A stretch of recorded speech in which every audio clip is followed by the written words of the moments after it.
new this time as far as the Houthi side is concerned. US has already launched its own set of attacks to contain. Do you think to that extent the US's support this time is that much more firm, and also that will prevent this from further escalating?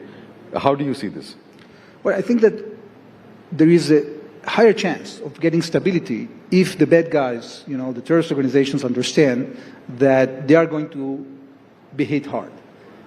At the end of the day, this is not just about Israel. The Houthis have been intervening, disrupting international trade, causing billions and billions of dollars in damages to countries like Egypt, Europe, the United States, and also India. So I think that this new approach of putting more military pressure is going to bear fruit, gives a chance to the entire region to be more stable and engage in things that we want to engage, like connectivity, trade, and prosperity. Right. We're also speaking at a time, Ambassador, when we are seeing massive protests taking place in Israel against Prime Minister Netanyahu. What is this owing to? Is it the impatience about the inability to get the hostages back? Is this merely political? Are there administrative reasons because we believe that he has been at loggerheads with his officials? How do you see this? Well, our politics are at least as vibrant as yours, and that means that people are protesting. People might protest because they think that the military tactic of Israel is wrong. They might protest because they are concerned of their own families, and that's legitimate. There are demonstrations that have to do with, our internal political rules of the game. When it comes to the issue of the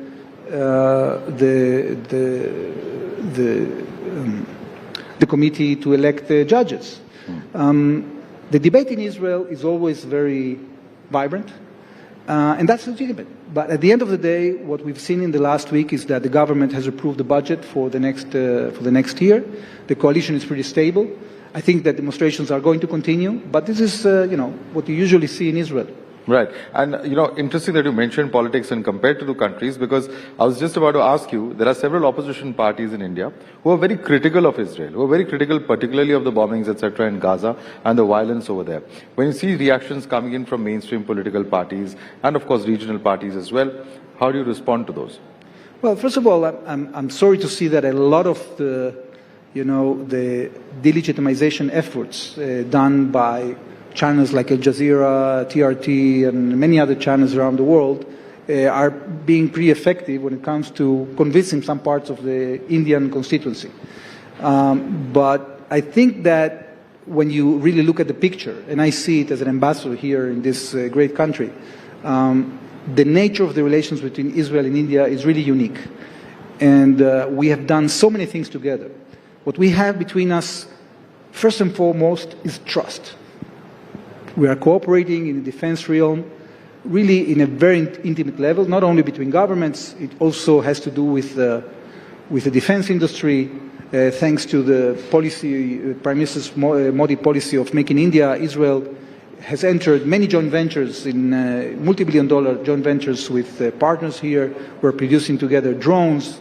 We're entering into the world of autonomous amphibious vehicles, autonomous helicopters, radars, and everything is being produced here in India. So this is an asset for both countries. I think what we have done in agriculture is remarkable. We already have 33 centers of excellence around India, and we are going to go up to 50. Each center like that, the government invested about $4 million, and with our consultancy, we are training thousands of farmers. This has a direct impact on crops and food security in this country. I think this is very substantial. So people, even those people that are critical of Israel, and it's not terrible if you sometimes have criticism, but I think that they can appreciate the deepness and the substance and the value of this amazing relationship. And this, I could go on.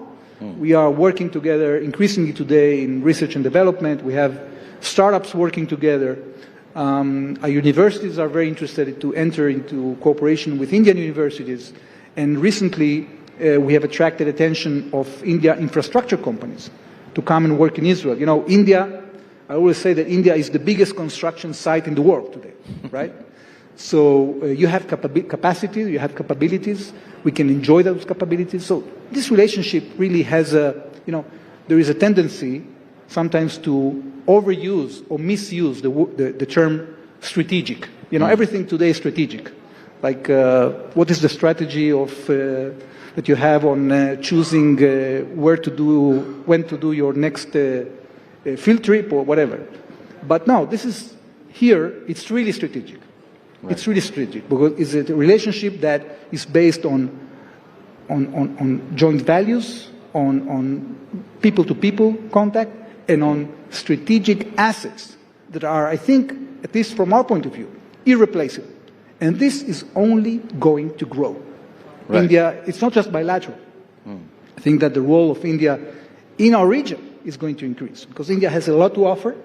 We've seen the sets of agreements that India has signed last year with the UAE on the eastern side of IMEC. We are looking forward to a timing in which our part of the world will be more stable, and then we'll be able to finish the western part of IMEC and to connect India to Europe through, let's say, a complementary channel of trade. Looking at it from a private sector perspective, and I talk with a lot of companies in the private sector, there is already pressure on the line. So today you're already having trucks that are coming from India, going through the Arab Gulf, coming to Jordan, entering Israel. So the potential is there. We have to work together. I think India can play an amazing role in bringing more prosperity to our region, not just to Israel, but the entire region. And we are standing ready to engage.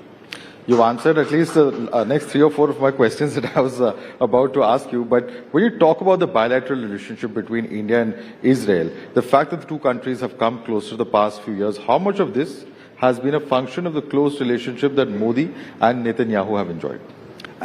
Well, look, I think that leadership always plays a role.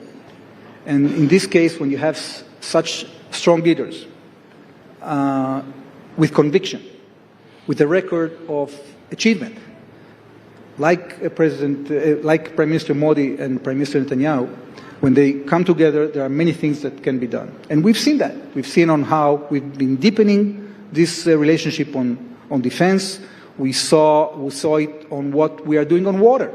Look, unlike agriculture, in which Israel is maybe 10 or 12 in the world, on water technologies, we are number 1. And the water challenges of this country today are unsurmountable, and they are going to become even more significant because you are utilizing your water resources to develop the country, and there are repercussions for that. So I believe that in the coming 2 decades, by the way, Israel is already desalinating 1 billion cubic meters of water in India today. This is done by a company called IDE that is treating the water of the Reliance refineries, doing some water treatment for nuclear reactors, and also doing the desalination in Chennai, probably maybe in the future also in Maharashtra.